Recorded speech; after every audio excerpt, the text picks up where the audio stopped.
Yang ketiga, Royal Crown Sang Director Nur Hasan, SAMSI dan Charlie Abdul SE dari Gorontalo.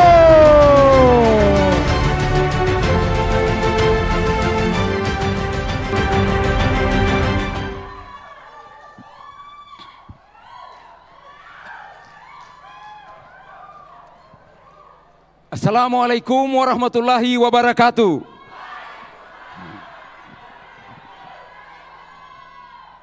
Bapak Ibu semua, apa kabar?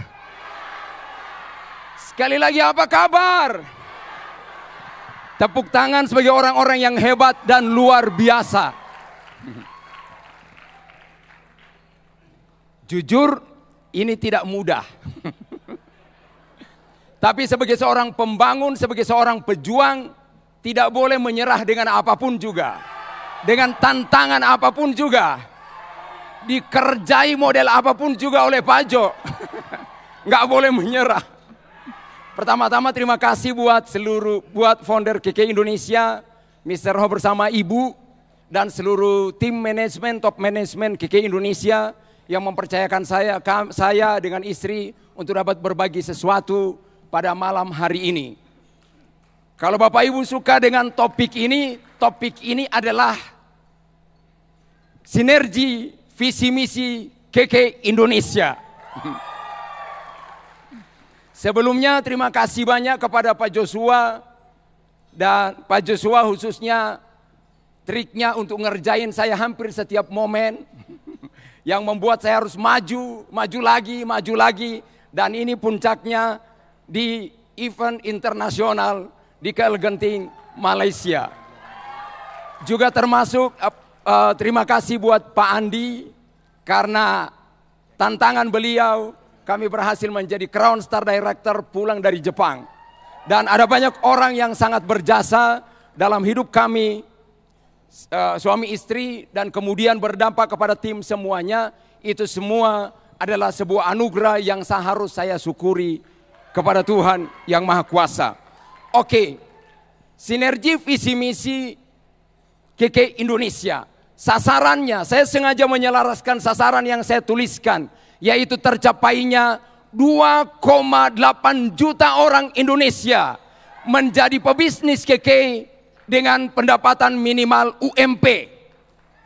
Dan malam ini, jangan biarkan itu hanya menjadi slogan dan visi KK Indonesia. Itu harus kita bawa pulang menjadi visi misi pribadi. Kalau tidak, gagal pertemuan kita. Nah, mau gagal kan? Kita bawa visi misi pribadi kita, yakni menjadi bagian dari 2,8 juta orang yang membawa orang untuk punya penghasilan minimal UMP. Pertanyaannya mengapa? Mengapa harus topik ini? Karena seluruh capaian yang besar harus dengan sinergi. Karena manusia juga diciptakan oleh Tuhan bukan untuk sendiri. Tuhan menciptakan manusia itu harus berdua minimal. Berdua dengan istri, berdua dengan upline, atau kalau tidak bertiga dengan anak, bertiga, tiga kaki ke tiga kedalaman dan tiga melebar. Itu ajaran Pak Jo. Nah, saya akan tekankan rumus sinergi yang saya hidupi selama ini. Satu orang melawan musuh pasti kalah. Tapi kalau dua orang pasti bisa bertahan. Kalau tiga pasti menang. Pasti menang. Oleh karena itu, untuk mewujudkan visi misi KK Indonesia harus kita lakukan dengan sinergi. Nah, saya akan bagikan ada dua kekuatan besar. Ada dua sumber kekuatan besar yang harus kita miliki. Supaya kita bisa bersinergi, supaya kita bisa menghasilkan hal besar, supaya kita bisa bekerja sama. Siap teman-teman? Kekuatan yang pertama adalah kekuatan visi dan misi. Visi adalah gambaran paling ideal dari keinginan masa depan yang ingin diwujudkan. Dan karena gambaran ideal itu, maka dia akan mengajak banyak orang untuk masuk di dalamnya. Oleh karena itu saya tidak percaya seperti yang Pak Jarod bilang tadi, masa segini bagusnya produk, visi misinya bagus, kita nggak bisa sukseskan 2,8 juta orang Indonesia berhasil di KKI Indonesia. Dengan 2,8 itu mengajak satu orang, akan ada 5,6 orang untuk tahun-tahun berikutnya yang akan ikut KKI. Visi telah menguatkan banyak orang. Saya sebut satu orang misalnya, Nelson Mandela. Luar biasa sekali ini orang. Di penjara berkali-kali. Saya hitung tahunnya dia di penjara, 27 tahun. Masuk penjara, belum selesai penjara yang satu, sudah divonis yang satu lagi. 27 tahun. Tapi apa yang terjadi? Keluar penjara, gol jadi presiden pertama orang berkulit hitam. Apa yang menjadi kekuatannya? Visinya menghapuskan politik apartheid.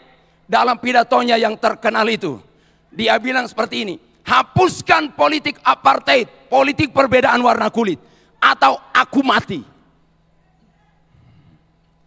Visi juga telah menguatkan seseorang yang kita kenal, panutan kita, Mr. Dato Enruho bersama ibu. Memulai bisnis dalam keadaan krisis. Tapi hari ini kita sudah memasuki tahun ke-26. Terpaut 1 tahun saja dengan Nelson Mandela. Visi yang sama telah menguatkan saya bersama teman-teman. Kami bukan siapa-siapa, kami adalah orang kecil. Bahkan saya memulai perjuangan saya dari satu rumah yang atapnya rumbia, dindingnya papan. Kalau hujan turun, tinggal gigi yang tidak basah karena di dalam mulut. Tapi hari ini kami bisa hadir di KL Genting dengan 64 orang. Baru pulang dari Bangkok, baru pulang dari Bali, baru pulang dari Jepang. Semuanya ini berawal dari visi. Bersama-sama kami orang kecil menetapkan visi mensejahterakan masyarakat Indonesia. Mulai dari Gorontalo. Dan visi itulah yang membawa kami ketemu dengan KKI Indonesia. Dan kami sinergikan visi ini lagi. Dan akhirnya KKI dan kami adalah satu padu yang tidak dapat dipisahkan. Banyak orang bilang hanya maut yang memisahkan. Saya tidak setuju. Saya tidak setuju di tangan maut.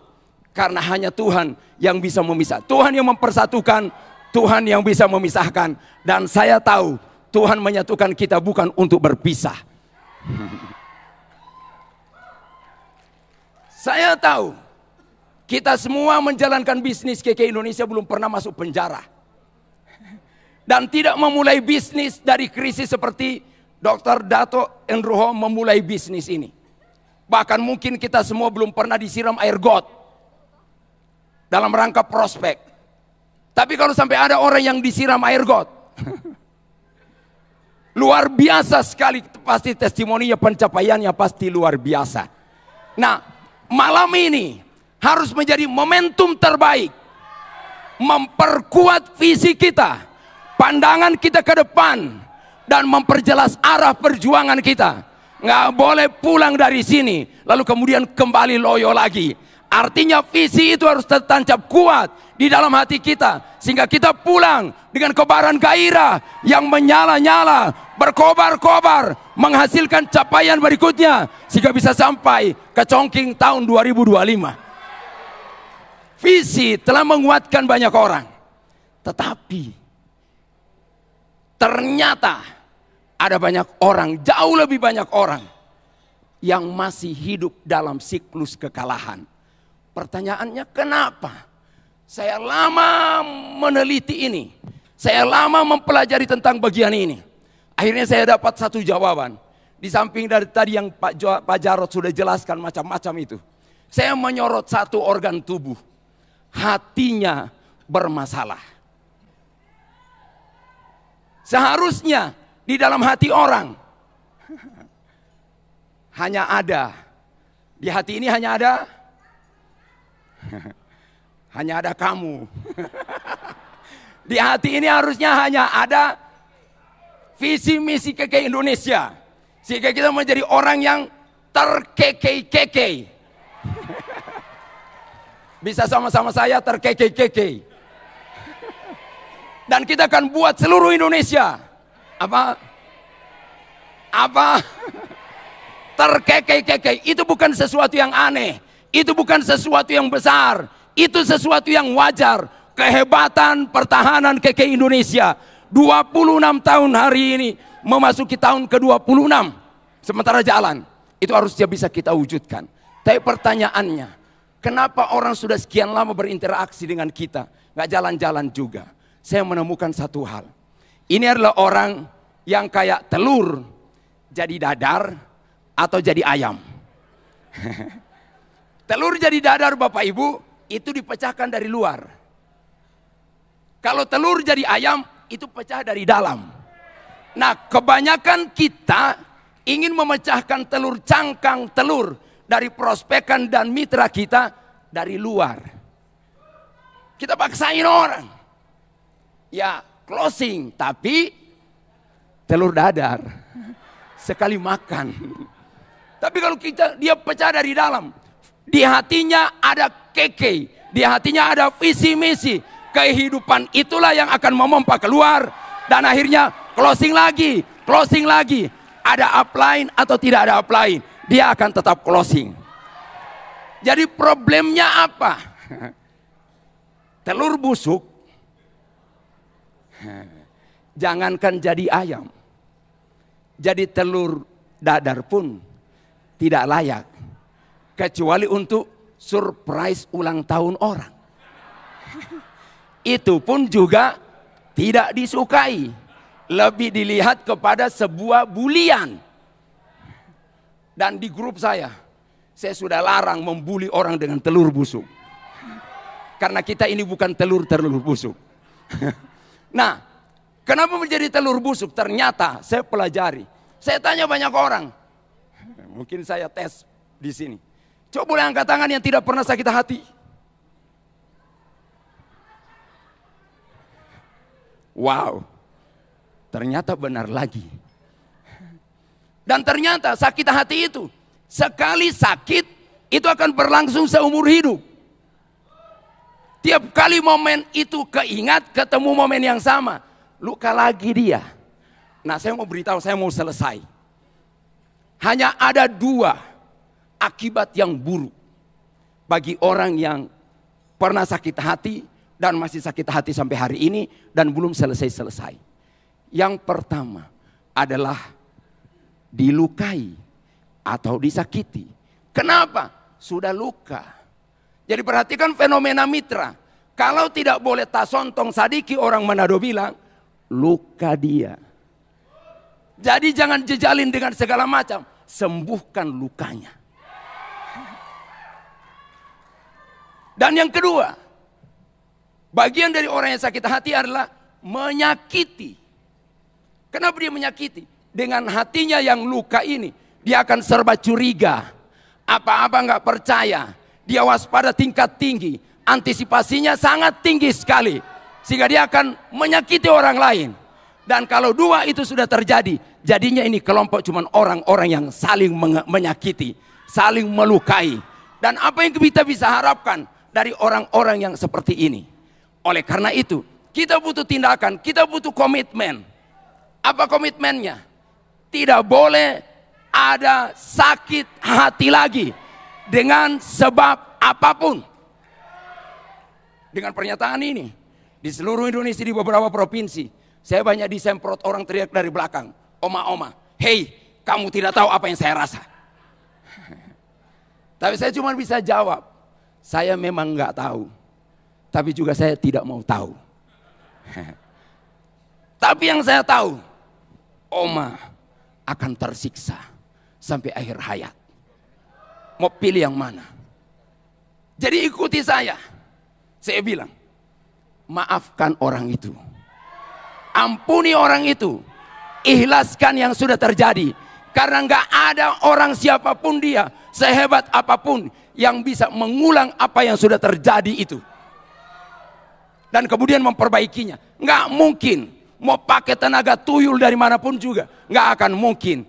Mari kita terima kenyataan bahwa sakit itu sudah masuk di hati, dan di hati yang sakit tidak akan mungkin ada visi yang lain. Kenapa orang sudah lihat testimoni banyak sekali, produknya banyak sekali, nggak ngaruh buat orang itu? Karena hatinya lagi sakit. Oleh karena itu, sebelum saya akhiri ini, saya sampaikan ini. Mari bergerak, sembuhkan fisik orang, tapi sembuhkan juga hatinya. Dengan demikian, kita akan melihat masa depan Indonesia sembuh dari berbagai luka, sembuh dari berbagai konflik, sembuh dari berbagai masalah. Saya akhiri dengan sebuah testimoni dari grup kami semuanya. Sepulang dari Bangkok, kami mengalami stagnasi yang luar biasa. Sebulan hampir 2 bulan, gak ada closingan di grup, sepi. Tapi Pak Jo mungkin dia diam-diam ngamatin, tapi tidak pernah tanya. Nanti setelah sebelum kami kemari, kemudian grup rame lagi. Pak Jo tanya, apa yang terjadi? Saya senyum-senyum saja. Apa yang terjadi teman-teman? Orang yang berprestasi sekalipun, orang yang hebat sehebat apapun juga bisa tumbang gara-gara sakit hati. Jangan levelnya mungkin sakit hati sudah terlalu tinggi, tapi tawar hati saja, membiarkan hati kita terganggu dengan apapun, itu sudah sesuatu yang negatif awalnya dan akan terus bertambah menjadi negatif, dan negatif jadi akhirnya muntaber, mundur tanpa berita. Stagnasi ini terjadi di tim kami. Saya menjadi bingung. Pulang dari Bangkok, targetnya kami 100 Bapak Ibu yang akan ke Bangkok, ke KL Genting. Tapi kemudian setelah itu target disepakati, sepi seluruh grup. Saya bilang, ada apa ini? Saya cek. Lalu kemudian saya menemukan hati orang menjadi terganggu dengan baru pulang dari Bangkok sudah target KL Genting. Ini belum pulang dari KL Genting sudah target ke Chongqing. Jadi akhirnya ini mengganggu orang. Dan tanpa disadari ini diam-diam mulai mereduksi kekuatan yang ada, mulai mengeliminasi kekuatan yang ada. Sehingga akhirnya saya bikin pertemuan, saya rendam 3 hari 3 malam orang. Seluruh grup ini. Tapi kemudian hari kedua turun. Mulailah closing. Satu-satu, closing satu-satu, closing satu-satu. Kesimpulan saya adalah ambil visi misi KK, lalu kemudian mulai taruh di hati. Tapi pastikan hati kita adalah hati yang sehat, bukan hati yang sakit. Mau sampai kapan terus berurusan dengan hati yang sakit? Orang sudah naik ke bulan, kita masih urusin sakit hati. Orang sudah bikin ini, bikin itu, kita masih belum selesai dengan urusan perasaan. Mau sampai kapan? Kata-kata inilah yang saya pakai untuk membongkar teman-teman semua dari perasaan yang mereka punya. Sehingga akhirnya mereka bilang, siap Pak, kami akan bergerak lagi. Apapun tantangannya, kami tidak akan mengizinkan sakit hati ini ada di sini. Kami tidak mau pakai lagi itu lagu, sakitnya itu di sini. Enggak ada lagi sakit hati. Mulai sekarang dan sampai kapanpun. Karena memang tidak ada alasan yang dapat dibenarkan dan masuk akal untuk alasan sakit hati. Kalau alasan itu ditemukan, maka akibatnya pasti jelek. Buat saya pernyataan terakhir saya adalah sakit hati itu adalah perasaan. Ada kalau diadakan. Tidak ada kalau ditiadakan. Mari sehatkan hati kita. Visi KK harus ada di hati yang sehat. Dengan demikian, sehat hati kita, sehat bisnis kita, dan sehat Indonesia. Sehingga KK Indonesia akan berjaya. 2,8 juta orang akan menjadi mitra KK Indonesia. Dan kemudian akan bicara, minimal bicara seperti saya. Dan mari teman-teman, saya mengajak kita semuanya untuk menjadi contoh dan teladan dari urusan sakit ini. Kita akan berkata kepada orang, lihat hatiku dan belah dadaku, dan engkau tidak akan pernah temukan noda sekecil apapun di dalamnya tentang orang. Karena saya ikhlas menerima apapun juga. Perjuangan ini saya sudah putuskan untuk saya jalani.